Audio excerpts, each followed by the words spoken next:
Hello, this is Catherine from Accelerated Reader. Today, I will be reading Me Too, written by Lea Kirshenberg, illustrated by Bhangga Santoso. Before I begin reading, I would like to give a big thanks to the author for sending me this book to read on my channel. In the description below, I have included links where you may find and purchase this book. Don't forget to like and subscribe. Me Too. The story of a little dog that wanted more and more.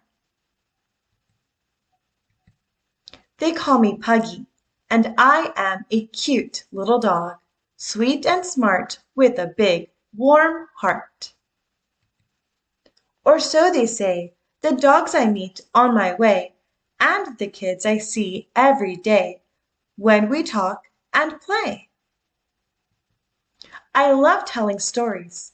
Others may have different hobbies, stories about dogs and cats, birds, and all kinds of pets. Many, many days ago, maybe a few weeks or so, I was roaming around in silence, no sound, my eyes on the ground. I was in an unusual mood, beginning to brood, quite restless, almost breathless. At first, my story may not sound too clear, but have no fear, the details will soon appear. Next door, about 10 feet away, no more, lives a big black dog, beautiful and proud, strong and loud. What a great voice!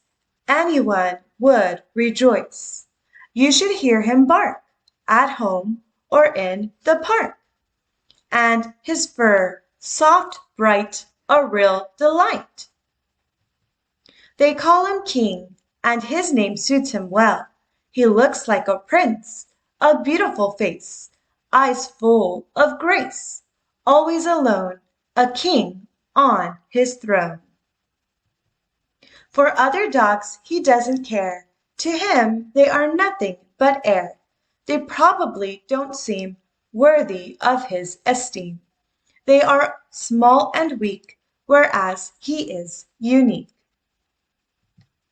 His kennel is so sweet, so nice, so neat. A warm rug on the floor, a colored blanket by the door, special toys all around, colored balls on the ground, and the delicious food. I would eat everything if I could. So why am I sad, lying down in bed, feeling bad, instead of trotting around the yard, trying hard, my bad mood to discard? Actually, I am rather upset, full of regret. I admit that if I could choose, I would love to be in King's shoes. Why isn't my fur as bright as his? Or as soft at least. And why isn't my bark as strong? Things are so wrong. Everything I have seems less than I deserve. Things around me are too simple, too dull, boring and plain. And that's why I complain. I am ashamed to even think about it, but I am a little bit jealous. As I was thinking and wondering, suddenly Grandma approached. She seemed worried, annoyed, perhaps upset, disappointed. Had she read my thoughts? Puggy, she says, I have some bad news. There is no time to lose, and waiting is no use. The house needs painting and redecorating. And here comes the hard part. I don't even know how to start. I am afraid we have to part for a while. And she was still trying to smile. A few days, a few weeks perhaps, till the work is done and you can safely walk around. I have talked to our neighbor from the house next door, and you can stay there with her a few days or more. I felt really excited. I was thrilled, delighted. What a surprise! There were tears in my eyes. What a wonderful chance with King to stay, in his yard to play, have fun all day. I wish I could move today without delay. Grandma looked somewhat scared, worried, and sad. We had never been apart after all. Suddenly she looked so weak, so small, I was almost afraid she might fall. The next day I packed a few things, a ball, a bone, some rings, and ran happily to the house next door, unable to wait any more. At first I was very excited, happy, almost delighted. It all seemed so nice. I looked at everything more than twice, and could hardly believe my eyes. I have to admit, I felt I would never want to quit. And then something went wrong.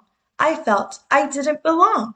Things looked different, not as wonderful as before, not so great any more.